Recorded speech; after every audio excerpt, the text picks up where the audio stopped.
여러분 한번 묻겠습니다. 복 있는 사람은 돈 있는 사람, 출세한 사람, 건강한 사람 맞습니까? 예, 고개를 끄덕끄덕 하시네요. 아니라고요? 예, 학벌이나 문벌이나 도덕적으로나 인간적으로 그 어느 모로 보든지 나보다 못하다고 생각하는 사람이 돈푼 꽤나 있다고 목에 힘주고 큰소리 치면서 거드름 피우는 꼴을 보면서 배 아파하고 속 비틀리고 많이 굽고 몇이 구워서 구역질 나본 적이 있으신지요? 세상에 의인이 형통한다더니 형통은 무슨 형통? 거짓말 잘하고 수단 잘 부리고 얼렁뚱땅한 인간들이 득세하고 정직하고 의롭게 그리고 경건하게 살려고 하는 의인들이 손해를 보고 매사에 불이익을 당하는 걸 우리가 두 눈으로 똑똑히 보고 있는데 이것이 현실인데 성경은 현실과는 좀 거리가 있는 말씀이야. 경쟁사회, 온갖 불법이 난무하는 세상, 뇌물이 통하고 줄대기가 통하고 그리고 아부하는 사람들이 통하는 그런 불법이 난무하는 세상에서는 그리스도인이라고 할지라도 성경 말씀대로 살 수는 없어. 그러다가는 경쟁에서 도태되기 꼭 알맞고 인생 낙오자가 되는 것은 시간 문제일 뿐이야. 제가 이런 말씀을 드리니까 맞다 맞아. 아이고 목사님 늘 공자님 같은 말씀만 하시더니 오늘 모처럼 우리 귀에 들어오는 말씀을 하시네. 이렇게 생각하는 분이 계시다면 그분은 조금 문제가 있는 분입니다. 악한 사탄이 공중권세 잡고 있는 이 세상에서는 우리는 못순된 일들을 많이 보게 됩니다. 사람들에게 해를 끼치는 악인들이 오히려 번성하고 남을 도우며 선하게 사는 사람들이 궁핍하고 고난을 당하기도 합니다. 이런 못순된 현실을 보면서 죄인들은 벌받고 의인은 상을 받는다는 공의를 믿고 있는 우리의 가치관이 흔들릴 때가 있습니다. 그러나 이러한 당혹감은 21세기를 살고 있는 우리들에게만 경험되는 일이 아닙니다. 창세 이후로 악인의 형통함은 이 땅 위에 계속되어 왔던 것이 사실입니다.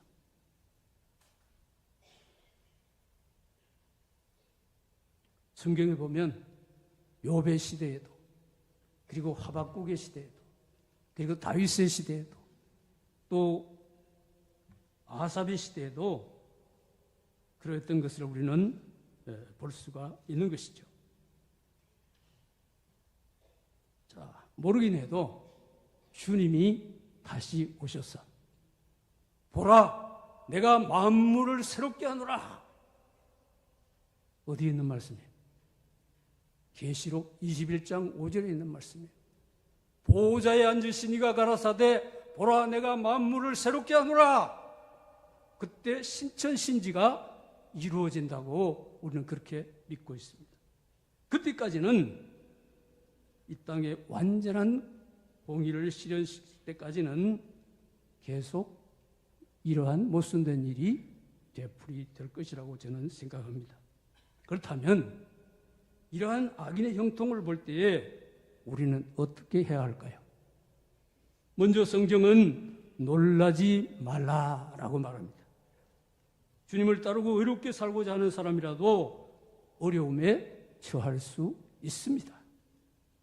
또 반대로 주님을 외면하고 자기 마음대로 악하게 사는 사람인데도 경제적으로는 사회적 지위는 부족할 것이 없이 그렇게 사는 사람도 없지 않아 있습니다.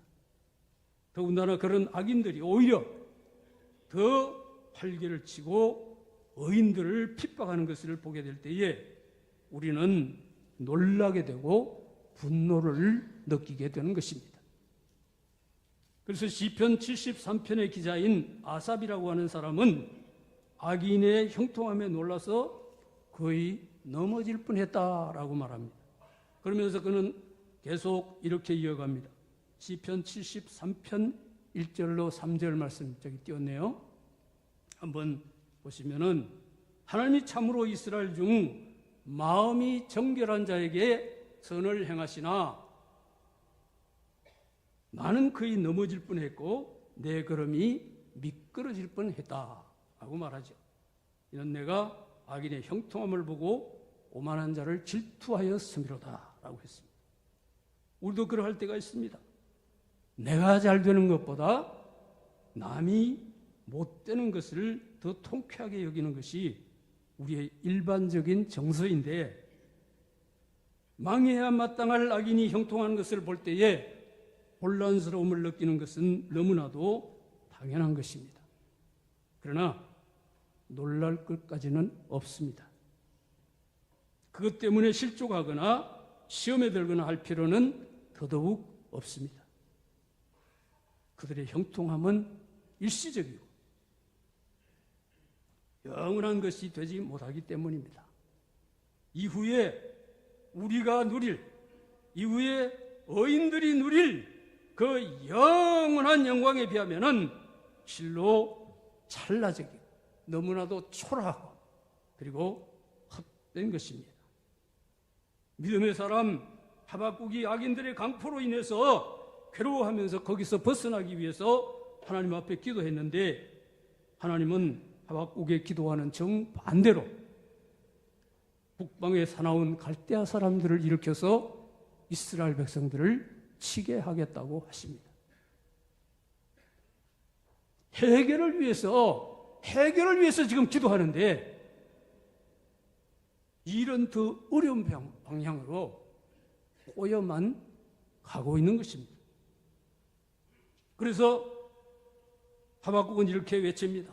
하나님, 의인이 왜 이처럼 고난을 받아야 합니까?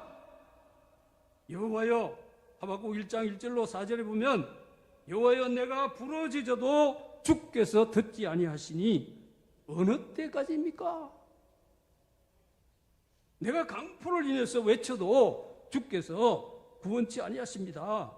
어찌하여 나로 죄악을 보게 하시며 패역을 눈으로 보게 하십니까? 라고 안타까운 마음으로 외치고 있습니다. 이러므로 율법이 해이해졌습니다. 공의가 전혀 시행되지 못하고 있습니다. 오늘 우리가 쓰는 말로 하면 사법체계가 완전히 무너져 내려앉았습니다. 이렇게 지금 하박국이 탄식하는 거예요. 이처럼 악인이 의인을 마구 해쳐도 되는 겁니까? 하나님, 이거 어찌 된 일입니까? 주께서는 눈이 정결하심으로 악을 참아보지 못하시며 패역을 참아보지 못하신다고 하시지 않으셨습니까? 그런데 어찌하여 이처럼 거짓된 자를 방관하시며 악인이 자기보다 의로운 사람을 삼키되 잠잠하십니까? 하나님 앞에 막 대들어요. 하박국의 놀라움과 분노, 원망이 섞인 항의가 하박국 1장에 잘 나타나 있습니다. 이것 보면 하박국은 대단히 정의감이 충만한 사람이라는 것을 우리가 알 수가 있습니다. 자, 그때 하박국의 항의에 대한 하나님의 답변이 무엇이었습니까? 그래, 하박국아, 네 마음 내가 잘 안다. 너는 이것을 알아야 하느니라. 악인의 형통도 잠깐이요. 의인의 고난도 길지 않다는 사실 말이야. 그러기에 의인은 말이야 오직 믿음으로 말미암아 살아야 하느니라. 이것이 하나님의 답변이었어요. 세계 제2차 대전 때에 폴란드 남부에 있는 아우슈비츠라고 하는 그런 수용소가 있었죠. 여러분 아마 잘 아실 거예요. 나치 독일에 의해서 유대인이 600만이나 가스실에서 독가스실에서 죽어가는 그런 비참한 정극의 현장입니다. 그래서 그것을 인간 도살장이라고 그렇게 불렀습니다. 여러분 한번 상상해 보십시오. 그 독가스실에서 죄 없이 수백만의 사람이 죽어가는 그 현실 그 참상 속에서 내가 거기 있었다면 어떻겠습니까? 그 마음이. 그 중에 15세 소년 엘리 위젤이라고 하는 사람이 있었습니다. 소년이 있었는데 이 소년은 루마니아에서 태어났습니다. 물론 유대인입니다. 루마니아에서 사는 유대인의 가정에서 태어났습니다. 그런데 그 가족이 다 강제수용소에 수용이 되었습니다. 아버지는 먼저 강제수용소에 가서 처형됐고, 그리고 어머니와 누나 둘과 여동생 5명이 한 수용소에 지금 갇혀 있습니다. 지금 순서를 따라서 독가스실에 들어가야 될 그런 형편에 있었습니다. 이 엘리 위젤이라고 하는 이 친구가 하여간 용하게도 9.4.1생으로 나중에 아우슈비츠에서 헝가리에 있는 부헨발트라고 하는 그 수용소로 옮기는 도중에 그랬는지 9.4.1생으로 살아남게 되었어요. 그리고 이 엘리 위젤은 프랑스로 건너가게 되었고 거기서 고아원에서 자랐습니다. 그 어머니도 누나들도 여동생도 다 죽었으니까 고아가 된 거죠. 프랑스의 고아원에서 자라다가 어찌 소르본느 대학에서 공부하게 되었고 학위까지 받게 되었습니다. 그래서 나중에는 미국의 보스턴에 와서 대학 교수가 되었어요. 그리고 1986년에는 노벨 평화상을 받는 노벨 평화상 수상자가 되었습니다. 저는 이 사람을 어떻게 알게 됐냐면 제가 미국의 칼빈 신학교 신학대학원에 다닐 때에 이 서머스쿨을 했는데 여러분 아프리카 동쪽에 보면 마다가스카르라고 하는 섬이 있습니다. 섬나라가 있습니다. 거기서 중학교 수학 선생을 하다가 미국에 유학을 온 얼굴이 까만 그런 젊은이하고 제가 룸메이트를 했어요. 그러면서 이 사람이 쓴 책을 학교에서 교수님이 리딩 어사인먼트를 줬어요. 독서 숙제로 줬어요. 그래서 그 책을 밤새워서 읽은 기억이 너무 생생하기 때문에 여러분 유대인들 할로코스트라고 그러죠? 대학살 현장. 거기에 대해서 이 사람이 60여 권의 책을 썼는데 이 엘리 위젤이 그 자기가 강제수용소에서 겪었던 그 모든 일들을 이 세상에 고발하는 그리고 그것을 이제 밝히는 그런 책을 많이 썼습니다. 그 중에 제일 유명한 책이 The Night이라고 하는 밤이라고 하는 소설인데 그걸로 인해서 아마 노벨 평화상을 받았다고 생각하는데 이분이 한때는 종군 기자 노릇도 했습니다. 그러면서 하도 유대인들이 까닭 없이 그렇게 독일의 나치 히틀러에 의해서 죽어가니까 이분이 유태교 신학자예요. 유태교 신학자인데 하나님 어디 계십니까? 책 제목이 그래요. 제가 읽었던 책 제목이 그거예요. Where is God? 하나님 도대체 어디 계십니까? 하나님이 살아계시다면 왜 하나님의 백성 유대인들이 이렇게 죽어야 합니까? 강한 항의예요. 그는 자기가 이렇게 어려운 참상을 당했을 때에 하나님 어디 계십니까? 라고 외쳤던 사람입니다. 그런데요, 그 강제 수용소에 나중에 보니까 모든 일이 끝나고 난 뒤에 벽에 보니까 누가 손톱으로 뭐라고 써놨냐? God is here. 하나님은 바로 여기 계신다. 그렇게 쓴 사람도 있었다는 거예요.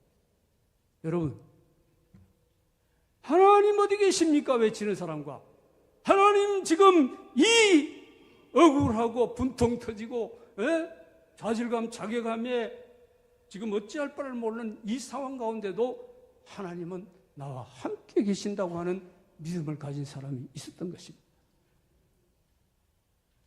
우리는 내게 어려움이 닥쳤을 때에, 내게 고난이 닥쳤을 때에 흔들리기 쉽습니다. 그러나 우리는 어려움 때문에 흔들려서는 안 되고 악인의 형통을 보고 당황하거나 놀라지 말아야 합니다. 믿음이 흔들려서는 안 됩니다. 저들은 풀과 같이 속지 배임을 당할 것이요, 푸른 채소같이 금방 쇠잔하고 말 것입니다. 히틀러가 어떻게 된지 아십니까? 히틀러는 1945년에 4월 30일 독일군이 베를린 전투에서 연합군에게 패배했다는 그 소식을 듣자 권총을 자기 머리에 대고 자결했습니다. 그렇게 죽었습니다. 56세. 그리고 그의 아내는 그 청산가리를 마시고는 또 죽었습니다. 일본의 전범인 도조 히데키는 자살을 시도했지만은 성공하지 못했고, 그리고 3년 후에 1948년 12월 23일 도쿄에 있는 스가모 형무소에서 교수형을 받았습니다. 그리고 이탈리아의 그 베니토 무솔리니는 총살형을 당했고, 그리고 그 시신을 전범들과 함께 주유소 천장에 거꾸로 매달아 놨습니다. 지나가는 사람들이 차기도 하고 때리기도 하고, 그래서 나중에는 그 형체를 알아보기 힘들 정도가 됐다고 하는 것입니다. 이렇게 악인들이 한때 세상을 호령하고 역사의 무대에 나타나서 깡패질을 하고 그렇게 하지만은 오래가지 못했던 것입니다. 그들은 비참한 최후를 맞이하고 말았던 것입니다. 다음으로 우리는 악인의 형통을 부러워해서는 안 됩니다. 너는 악인의 형통함을 부러워하지 말며라고 했습니다. 우리가 살다 보면 질병과 재난과 궁핍, 여러 가지 어려운 사정으로 인해서 곤경에 처할 수 있습니다. 이럴 때 위기의식을 느끼고 자칫 극단적인 선택을 하는 이도 있습니다. 과거에는 이런 경우에 많은 사람들이 한강대학 풍등학과에 지망자가 많았다고 합니다. 그런데 요즘은 사람들이 번지점프를 좋아해서 그런지 고층 아파트나 옥상이나 베란다를 찾는 사람들이 많아졌습니다. 지난 6월에도 부산의 분일 고등학교의 2학년 여학생 3명이 아파트 옥상에 가서 투신해서 생을 마감했습니다. 성적 부진을 이유로. 며칠 전에는 우리 유명한 최순실 씨 조카 장시호라는 사람 투신했죠? 그런데 떨어졌는데 바로 아래층 베란다에 걸려가지고 941생으로 살았다는 그런 뉴스를 보았습니다. 이런 것도 시대 변화에 따른 새로운 풍속도라고 봅니다만은 하여튼 우리 그리스도인들은 아무리 어렵더라도 아파트 베란다나 옥상으로 나가지 마시길 바랍니다. 오늘부터 까닭 없이 남편이나 자녀들이 옥상이나 베란다를 나가시면 잘 지켜보시길 바랍니다. 옥상이나 베란다로 나가시면 뭐하나 한번 잘 지켜보시길 바랍니다. 자, 한번 웃자고 한 얘기입니다. 현실적으로는 악인의 형통을 부러워하는 이도 있는 듯합니다. 이래도 어렵고 저래도 어렵고 이판 사판 부정이면 어떻고 비리면 어때? 뭐 김 부장도 그렇고 이 과장도 그렇고 그런데 나 혼자 고고청청 독야청청해서 뭐해? 불법을 행해서라도 한번 본때 있게 살아봤으면 좋겠어. 이런 유혹을 받을 수 있습니다. 한때 모래시계라는 드라마가 공전의 대히트를 친 적이 있는 거 여러분 아시죠? 그 드라마에는 조직 폭력배들이 많이 등장합니다. 그들이 온통 이 사회를 지배하고 있는 듯한 그런 인상을 풍겨요. 멋있고 근사하고 의리 있고 사나이답고 거기다가 좋은 차 타고 다니고 부와 향락과 권력까지 온통 그들의 것이 그냥 미화되는 바람에 당시 청소년들이 야 나도 저런 거 한번 해봤으면 좋겠다.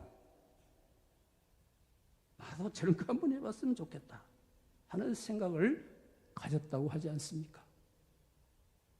그들의 세력이 막강하고 하고 싶은 거 자기 마음대로 다 하는 것 같고 그리고 물질적으로 풍요롭고 하나님의 징벌도 없어 보이니까 그런 생각 망상도 해보는 것입니다.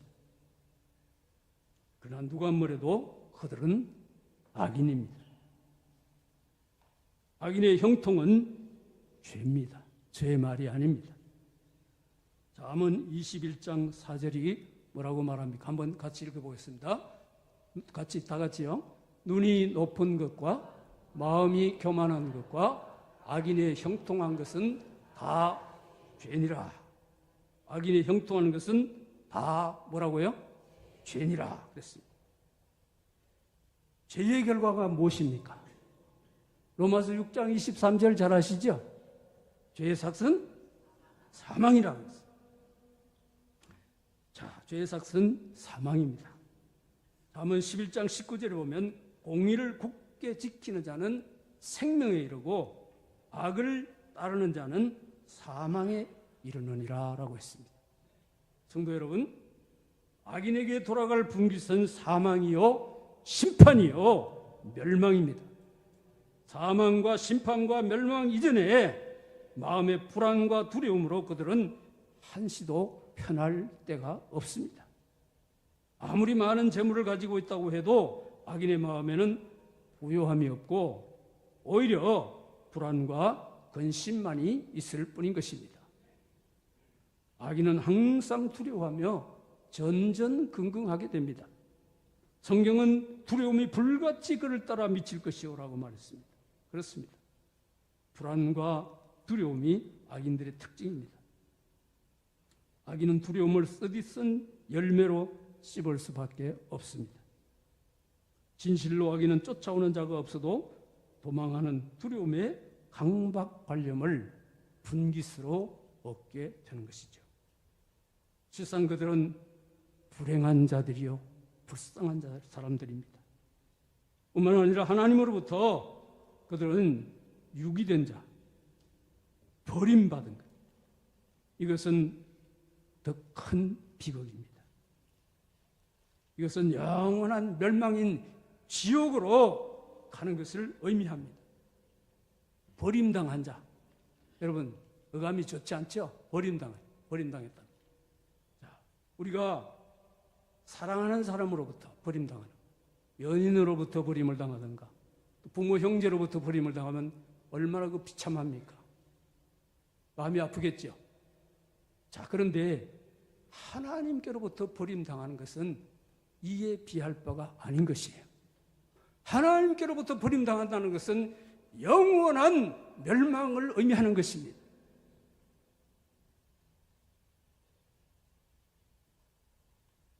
성도 여러분, 그러므로 악인의 형통을 부러워해서는 안 됩니다. 그 길은 불안, 두려움에 쫓기는 길입니다. 그러나 의인은 성경에 뭐라고 그랬어요? 사자같이 담대하다 그랬어요. 의인은 사자같이 담대해요. 죄 지은 일이 없어. 모든 게 뜨뜻해. 나는 대로만 걸어왔어. 라고 하는 사람은 사자같이 담대하대요. 여러분, 우리 정은이 잘 아시죠? 북에서는 가히 신입니다. 모든 것, 좋다는 것 다 가졌습니다. 그러나 이 친구는 땅속으로만 다녀요. 출퇴근을 지하 통로로만 이용해요. 왜? 한국과 미국의 감시 자산 때문에 혹 드론이 날아와서 언제? 혹 미사일이 날아와서 자기를 죽일까 봐 불안한 거예요. 전전긍긍해요. 그래서 불면증에 시달려요. 이렇게 살아가고 있어요. 이게 악인들의 모습이에요. 그러므로 우리는 그를 부러워할 필요가 전혀 없는 것이죠. 마지막으로 우리가 악인이 형통하는 그거를 볼 때에 절망하지 말아야 합니다. 악인들이 잘 먹고 잘 사는 모습은 자칫 우리 마음속에 실망을 주고 신령한 복과 그리고 하늘의 영원한 상급이며 내세에 대한 그런 소망이 흐려지기가 쉽습니다. 그러나 우리는 기억해야 합니다. 악인의 순간의 형통이 축복의 진정한 척도라고 한다면 많은 믿음의 선진들이 믿음 하나만 붙들고 끝까지 고난의 길을 걸어가지는 않았을 것입니다. 이 땅의 순간적인 삶에 소망을 두지 않고 이후에 복되고 영원한 삶에 소망을 두기에 어떠한 불의와 고난의 상황 속에서도 절망하지 않고 끝까지 믿음의 길을 걸어갔던 것입니다. 그렇습니다. 실로 헛된 순간에 불과한 악인의 형통함은 참된 소망을 가진 우리들을 절망시킬 수가 없습니다. 그러므로 비록 현재에는 악인들이 형통하는 듯 보이고 의인들이 고난을 받고 불이익을 당하는 모순이 있다고 하더라도 결국 악인은 영벌을, 의인은 영생을 얻게 되는 것이 성경이 우리에게 가르쳐주는 진리입니다. 사랑하는 성도 여러분, 악이 점점 창궐하는 사회, 악화가 양화를 구축한다고 하는 영국의 경제학자 토마스 그레샴의 법칙이 통하는 듯한 작금의 우리 사회, 걱정스럽지 않을 수가 없습니다. 그러나 절망할 필요까지는 없습니다. 그들의 결국은, 악인의 결국을 성경 시편 1편에서 말씀했듯이 오직 악인은 바람에 나는 뭐와 같고? 겨와 같고, 그리고 악인의 길은 망하리로다 라고 말씀했기 때문입니다. 다시 한번 역사의 새 교훈을 되새기고 말씀을 마칠까 합니다. 미국의 저명한 역사학자인 찰스 베어드는 역사 연구 결과 세 가지 결론을 얻었다고 합니다. 그 첫째는 개인이나 국가나 권세욕에 날뛰게 되면 반드시 망한다는 사실. 두 번째는 하나님의 공의의 맷돌은 천천히 도는 것 같지만 모든 악을 빠짐없이 분쇄한다는 사실. 저는 이 두 번째가 참 마음에 들어요. 하나님의 공의의 맷돌은 천천히 도는 듯 보이지만 모든 악을 빠짐없이 다 분쇄시킨대요. 믿으시기 바랍니다. 세 번째는 벌이 꽂혀서 꿀을 강탈하지만 그 강탈 때문에 열매를 맺게 되는 것처럼 개인의 삶과 역사의 진행에 상실이 있지만 그 상실 후에 열매가 맺게 된다는 사실입니다. IMF 이후에 우리 경제는 오히려 더 탄탄해졌습니다. 우리 개인적으로도 그렇습니다. 질병이나 재난을 당한 후에 우리 신앙은 더 견고해지는 것입니다. 당장 전개되는 현상에 교만해지거나 의문을 품고 절망할 때가 아닙니다. 거기에는 하나님의 섭리가 있겠거니 우리는 그렇게 믿어야 합니다. 무슨 섭리요? 악인도 적당하게 쓰시는 하나님. 예? 의인들을 연단시키기 위한 도구로 악인을 활용할 때도 있으신 하나님. 그렇게 우리는 생각을 해야 되는 것이죠. 겸손히 그 뜻을 물으며 살아가야만 하는 것입니다. 일반 은총만 누리는 악인 보지 말고 믿음의 주요 온전케 하시는 이인 예수님을 바라보며 의롭게 살아가는 그런 의인들이 되시기를 바랍니다.